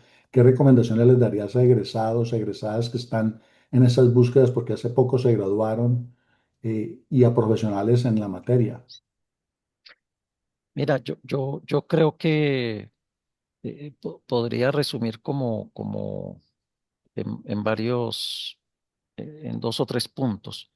Uno, pues su formación es un inicio, ¿no? Y es muy importante, pero finalmente el trabajo personal y el trabajo que vayas pudiendo hacer y de supervisión es muy importante, ¿sí? Porque es un poco, como decía en un momento, ¿no? Entonces dices a los 22 años que quieres ser sexólogo, pues yo creo que, o terapia de pareja, pues yo creo que para hacer terapia de pareja de pronto valdría la pena como que, pues, inicies seguramente estás iniciando un recorrido por hacer pareja tú Mm. mismo, ¿sí? Entonces, digamos que el desarrollo académico va también con un desarrollo personal y profesional, que me parece que es importante que sea acompañado, ¿sí? No te aventures solo en una cosa que finalmente es tremendamente compleja, ¿sí? Eh, yo pensaría que hay algo que es un deseo, pero que no es tan fácil, no ha sido tan fácil en Colombia por lo menos, que es hacer comunidad, ¿sí? Una comunidad de profesionales, una comunidad de diferentes prácticas, una comunidad y un diálogo de esas prácticas, ¿no? Porque me parece que el oficio de los psicólogos se hace un poquito aislado, ¿sí? Y, y, y sería muy importante que eso pues no fuera así. Creo que en los psicólogos, te voy a dar un ejemplo. Yo he tratado de trabajar con varios colegas para atender deportistas y al final cada quien es como un asunto como más de comunidad, como de competencia, ¿no? Pues no hace falta. Sí, todo lo contrario, tenemos prácticas a lo mejor distintas, complementarias, que a lo mejor es posible hacerlas, ¿sí? Y tres, yo creo que eh, trabajen bastante el rigor desde el punto de vista que lo hagan, pues lo trabajen también el trabajo teórico, ¿sí? Se va y viene entre la teoría y la práctica, me parece que es fundamental. Yo lamento profundamente que hoy en día se haya satanizado el enfoque psicoanalítico en Univalle, por ejemplo, ¿sí? La Universidad del Valle desaparecieron sus grandes expositores, gente que trabajó muchísimo tiempo y entonces hoy se dé prelación únicamente a, digamos, abordajes meramente técnicos, ¿sí? eh, Me parece que se pierde un poco la dimensión de lo individual y se pierde la dimensión de lo subjetivo, ¿sí? Entonces, a grandes rasgos, creo que, y en eso estamos trabajando en un grupo que llamamos Código Psi, con unos estudiantes del año 95, donde tratamos de abordar cosas que no solamente se ven en la universidad, sino también dando un poco testimonio de lo que es el desarrollo personal y profesional. Eh, Hay grandes retos, además, para los psicólogos, porque hoy en día pululan más coach que aprenden una técnica y más, digamos, hay gente muy válida y muy interesante, pero tienen unos grandes eh, digamos, competidores que ni tienen la estructura ni han pasado por una universidad y que además venden mucho mejor que muchos psicólogos. Muchas gracias. Muchas gracias. Bueno, si no hay ninguna inquietud, ninguna pregunta, vamos a ir terminando esta actividad del día de hoy. Recuerden que estaremos la próxima semana. Aquí está la información. La hora va a ser muy similar. Va a ser a la 1 de la tarde, hora en Bogotá. eh, y ustedes buscan su distinto horario, las personas que están en México, en Perú, en Bolivia, en Uruguay, Argentina, etcétera, en Canadá, las personas que están conectándose desde Canadá, desde algún lugar de Europa, ustedes simplemente adaptan el horario, pero va a ser 1 de la tarde, horario en Bogotá, Colombia, la de la próxima semana con estas tres personas tan fascinantes. Y la del siguiente, bueno, Disculpa, Albert. voy a compartir Esta es también. la de dentro de 2 semanas. Sí, Esta esta es es dentro de eso dos te di en semanas. cuenta. La de dentro de 2 semanas va a estar, permítanme, comparto la de la donde vas a estar tú, querido Hoover. Aquí la voy a compartir nuevamente. Ya la había compartido, pero la voy a compartir una vez más. Tengan un poquito de paciencia. Aquí está el enlace con la información detallada. Aquí la encontré. Listo. Esta es la de la siguiente semana, es decir, en 8 días, en una semana exacta, el sábado 13 de junio, donde estará Huber Cardona, Sofía Ruales y Mario Velázquez. Vuelvo a compartir dentro de 2 semanas, las personas que también nos quieran acompañar en esta fecha, estarán otras tres personas de la terapia del trabajo con salud mental muy interesantes, que era la que había compartido anteriormente. Aquí lo vuelvo a encontrar. Y es esta que aparece ahorita así en pantalla. Nos acompañará Jorge Patatian, que nos acompañó también hoy y planteó una inquietud muy importante al doctor Alejandro Navarrete. Él está con nosotros en el día de hoy. Estará el 20 de junio, dentro de 2 sábados, como ponente, como un expositor. Ese día también estará Janet Samper, una psicoterapeuta muy importante del entorno colombiano. También trabaja internacionalmente. Y cerrará ese día Juan Carlos Torres, un egresado nuestro de psicología en Univalle.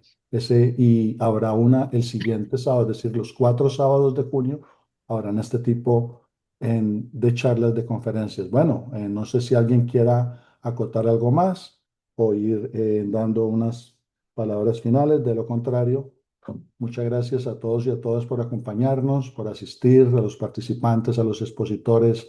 Muy agradecido, algo muy excelente para la Universidad del Valle, para Facultad de Psicología de la Universidad del Valle, tener este tipo de actividades. No sé si quieras complementar con algo, estimado Hoover. Profe, yo quisiera hacer una pregunta Claro. eh, ¿Quién para habla? el profe Andrés García. Yo estoy haciendo actualmente mi trabajo de grado, soy estudiante de Univalle, excepcional Palmira, y estoy haciendo mi Excelente. trabajo de grado sobre las perspectivas profesionales de psicólogos clínicos en ejercicios terapéuticos en relación a las terapias alternativas, puntos de encuentro, complementariedades posibles o no y discusiones desde lo ético. La pregunta para el profe Rivas era la siguiente. Digamos, yo creo, o digamos lo que he visto, e incluso a través de la experiencia, yo soy un apasionado del psicoanálisis, me gusta, me parece que el psicoanálisis nos da elementos, sobre todo elementos importantísimos a la hora de generar una impresión diagnóstica. Pero uno de los problemas con las propuestas psicoterapéuticas de orientación psicoanalítica o de base psicoanalítica es el tiempo, es decir, eh, finalmente, lo que está pasando hoy en día y el alto impacto que están generando otras propuestas terapéuticas tiene que ver con que pues, hay unas personas en unas condiciones de sufrimiento y el psicoanálisis, por su rigor, pues no es que ofrezca una respuesta en el corto plazo a ese sufrimiento. Y hay otro tipo de propuestas que desde su intervención apuntan a, eh, podríamos decirlo, aliviar el síntoma en un tiempo mucho más reducido, que finalmente es lo que está buscando el paciente. Es decir, el paciente que va a una psicoterapia, pues está por, digamos, llega allí por una situación que le está generando una condición de sufrimiento, que él está en una búsqueda de resolver. Y pues que los tiempos psicoanalíticos pues son muy largos y pues ante las personas pues no, digamos que allí no encuentran una solución a su búsqueda o un alivio a su síntoma. Entonces, ¿cómo se podría mover el psicoanálisis, digamos, para sin perder el rigor, ofrecer unas propuestas de intervención que no sean tan prolongadas y que le generen a ese paciente, pues, una posibilidad o que atraiga a ese paciente a una búsqueda terapéutica de carácter o de corte psicoanalítico? Hola, mira, yo creo que pues muy interesante tu pregunta. Yo lo ilustraba ahora con una paciente, ¿no? Una paciente que se pasó durante 6 años de terapeuta en terapeuta, donde le decían qué hacer. Y ella me decía, mire, yo estuve durante 6, 7 años y a mí era como si yo tuviera un granito, de una manera pues muy eh, que ella lo decía así, ¿no? Y entonces a mí cada vez me ponían un parchecito y me ponían algo. Y otra cosa fue ir a la raíz del problema. Yo creo que el asunto aquí no es de los tiempos, sino del valor que se le da a tu trabajo sobre ti mismo. Y esa chica pasó, hicimos una terapia de menos de 2 años. ¿Sí? El tema al final no es solamente acallar el síntoma. El tema muchas veces no es ese malestar puntual que a veces se puede resolver o que se puede, digamos, vislumbrar de otra manera en 6 meses, ¿sí? En 3 consultas, qué sé yo, ¿sí? El tema creo que está puesto, esa es una crítica, pues, digamos, del psicoanálisis clásico de 1900 o de hace, ¿sí? De mucho tiempo. Yo creo que aquí lo fundamental que ha hecho carrera es como que los asuntos de las personas y los asuntos que hacen sufrir tienen una fórmula y que se pretende que en 10 sesiones se resuelva, o en 5, o en qué sé yo. cuando hemos visto que los asuntos humanos toman tiempo. Y quizás la gran dificultad en este momento es que eh, es preferible ir a comprar un, decía, ir a comprar, eh, decir, no, es que lo terapéutico para mí es un viaje. Sí, claro que a veces puede ser un viaje, puede ser terapéutico y yo quiero invertir en eso. O en un iPhone o en una camisa o en una cartera. Pero ponerse en disposición de invertir y de pasar tiempo trabajando sobre sí mismo, eso se ha vuelto, ese cada día es más problema.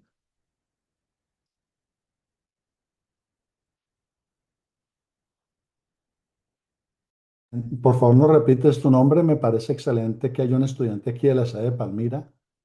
Gracias a ese trabajo potente de psicología se extendió hacia ciudades más intermedias del departamento del Valle. Palmira es una de las sedes fuertes. ¿Y repites tu nombre, por favor? Sí, profe, mi nombre es Andrés Mauricio García. Muchas Eh, gracias. Excelente pregunta y yo creo que ojalá te haya servido bastante la ilustración de Mauricio, el profesor. sí, claro que sí, le agradezco al profe por su respuesta. Bueno, y están invitados, invitadas voy a compartirles de una vez la, la que sigue, la del último sábado de este mes. Aquí está en pantalla, donde nos acompañará Ulises González desde México, un docente importante de la UNAM, y nos acompañará Oscar Peralta y también Ricardo Perea, el cual es un médico psiquiatra eh, que también tiene algo que aportarnos en relación a salud mental y terapias psicológicas. Bueno, muchas gracias a todos, a todas. Eh, Gracias por estar al pendiente de estas actividades. Seguiremos en contacto entonces por medio de las redes, de los nodos, de los espacios, de los vínculos universitarios y con otras universidades también donde se les está compartiendo este material. Muchas gracias a todos y a todas nuevamente, especialmente a las personas panelistas, a los profesionales del día de hoy que nos expusieron. Muchas gracias y nos vemos entonces la próxima semana. Muchas gracias, Albert. Hasta la próxima semana. Muchas gracias por Muchas la gracias, invitación. Albert. Gracias a todos.